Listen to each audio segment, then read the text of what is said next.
Hello दोस्तों, मैं आपका अपना साथी शुभम सर आपके अपने YouTube चैनल SSARBL में आपका स्वागत करता हूं। बेटा आज हम बात करेंगे प्रकाश के अपवर्तन के बारे में। किसके बारे में बात करेंगे बेटा? प्रकाश के अपवर्तन के बारे में, रिफ्लेक्शन ऑफ लाइट के बारे में। बेटा सबसे पहले हम इसके डिफिनेशन के बारे में बात करेंगे। कोई हम मिरर ले लेते हैं और वो मिरर ऐसा होना चाहिए कि तो वो पारदर्शी होना चाहिए। कैसा होना चाहिए बेटा? पारदर्शी होना चाहिए। मतलब कि प्रकाश किरण इस क्षेत्र से उस क्षेत्र में बाहर निकल जाए। तो बेटा हम ये कह सकते हैं कि जब कोई प्रकाश किरण एक पारदर्शी माध्यम से दूसरे पारदर्शी माध्यम में जाती है तो वह अपने मार्ग से थोड़ा सा विचलित हो जाती है। कैसी हो जाती है? थोड़ा सा विचलित हो जाती है। इस घटना को प्रकाश का अपवर्तन कहते हैं। क्या कहते हैं बेटा? प्रकाश का अपवर्तन कहते हैं। इसके बेटा दो गुण होते हैं। अब वो दोनों गुण के बारे में बात करेंगे कि अगर हम मान लेते हैं बेटा कि माध्यम, पहला माध्यम हम विरल माध्यम मान लेते हैं। क्या मान लेते हैं? पहला माध्यम जो होना चाहिए वो विरल माध्यम होना चाहिए। क्या मान लेते हैं? विरल माध्यम ले लेते हैं। और दूसरा माध्यम अगर हम सघन माध्यम लेंगे तब जो प्रकाश किरण एक पहले विरल माध्यम से सघन माध्यम में जाएगी तो वह अभिलंब की ओर क्या हो जाती है? झुक जाती है। देखिए ये अभिलंब है हमारा और इस अभिलंब की ओर प्रकाश किरण झुक रही है। तो हम कह सकते हैं जब प्रकाश किरण विरल माध्यम से सघन माध्यम में जाएगी तो वो अभिलंब की ओर क्या हो जाती है? झुक जाती है। ये इसका पहला गुण हो गया। दूसरा क्या होता है बेटा?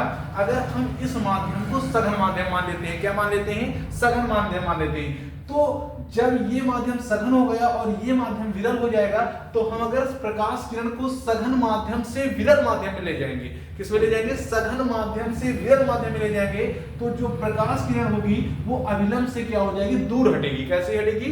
दूर हट जाएगी। अब इसके ये दोनों गुण हो गए बेटा। और इस प्रकाश के अपवर्तन के दो नियम होते हैं। कितने नियम होते हैं? दो नियम होते हैं। तो प्रकाश के अपवर्तन के दो नियम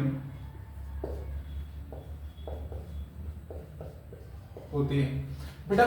पहले हम फिगर में देख लेते हैं कौन कौन से नियम होते हैं। पहला नियम देखते हैं बेटा। कौन सा नियम देखते हैं? पहला नियम कि आपतित किरण जहां से प्रकाश प्रवेश कर रही है, आपतित किरण, अपवर्तित किरण और अभिलंब, आपतित किरण, अपवर्तित किरण और अभिलंब तीनों एक ही बिंदु पर मिलते हैं। किस पर मिलते हैं? तीनों एक ही बिंदु पर मिलते हैं। फिर से एक बार बेटा, आपतित किरण, अपवर्तित किरण और अभिलंब तीनों एक ही बिंदु पर मिलते हैं। पहला नियम हो गया। तो लिख लेते हैं बेटा इसको।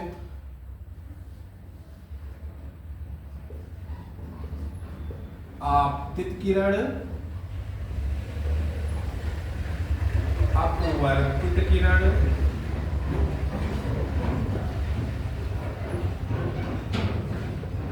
तथा अभिलंब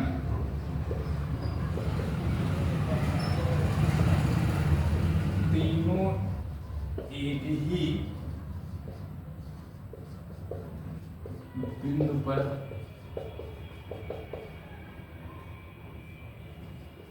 होते हैं। अब बेटा बात करेंगे इसके सेकंड नियम। सेकंड नियम की बात करेंगे बेटा। इसमें देखते हैं पहले फिगर में कि ये कौन सा कोण है? आपतन कोण। ये कौन सा कोण है? अपवर्तन कोण। देखिए यहां से देखिए दोनों डायरेक्शन आपस में अनुपातिक मिलके हैं। किसमें है? अनुपात में। तो हम कह सकते हैं किन्हीं दो माध्यमों के लिए, कितने माध्यम? दो माध्यम। तो हम सिंपल से लॉजिक से बता सकते हैं किन्हीं दो माध्यमों के लिए, एक माध्यम ये और एक माध्यम ये, किन्हीं दो माध्यमों के लिए अथवा एक ही रंग के प्रकाश के लिए आपतन कोण कीजिए, अपवर्तन कोण कीजिए का अनुपात एक नियतांक होता है जिसे स्नेल का नियम या अपवर्तन का दूसरा नियम कहते हैं बेटा। जैसे ये दिया गया है, ये है आपतन कोण कीजिए, अपवर्तन कोण कीजिए का अनुपात एक नियतांक होता है जिसे क्या बोलते हैं? स्नेल का नियम या अपवर्तन का दूसरा नियम कहते हैं बेटा। आज यहीं तक बेटा। और अगर हमारा वीडियो आपको अच्छा लगा हो तो वीडियो को लाइक एवं शेयर और सब्सक्राइब करें और बेल आइकन की घंटी को दबाना ना भूलें ताकि आने वाले वीडियो की नोटिफिकेशन आपको सबसे पहले मिले। जय हिंद बेटा।